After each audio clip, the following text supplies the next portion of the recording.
وہ جو man power تیار کی حضور نے وہ کس طریقے پر تیار کی؟ وہ 313 کیسے آئے؟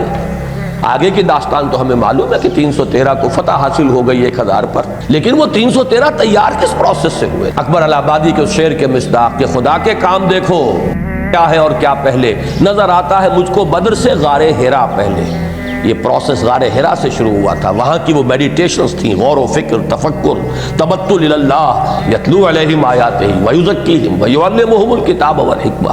قرآن ہی کو ذہنوں میں، دلوں میں، شخصیتوں کے اندر جو ہے اتارا جا رہا ہے، اسی سے تزکیہ ہوا، اسی سے تجلیہ روح ہوا، اسی سے تصفیہ قلب ہوا، اسی سے تزکیہ نفس ہوا، اسی سے ذہنوں کی تطہیر ہوئی، اسی سے افکار کی اصلاح ہوئی۔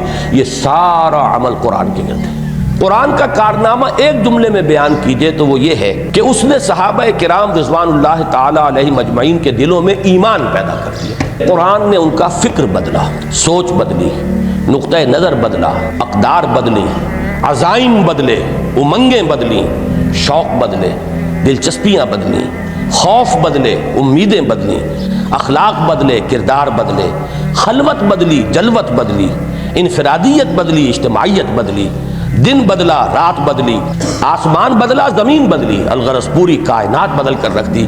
اور اس پوری تبدیلی کا ذریعہ اور آلہ ہے قرآن حکیم کی آیات بینات۔ جب یہ قرآن کسی کے اندر اتر جاتا ہے، یہ اندر اتر کر فکر بدل گئی، سوچ بدل گئی، ویلیوز بدل گئی۔ پہلے ایک چیز اہم نظر آتی تھی، اب غیر اہم نظر آتی ہے۔ پہلے جو بانتہائی غیر اہم تھی اب وہ اہم ترین نظر آ رہی ہے۔ پہلے موت سے بڑا خوف تھا، اب موت کی آرزو ہے، شہادت کی موت تمنا ہے۔ نشان مرد و مومن بات و گویم چو مرگ آیت تبسم بر لب اس۔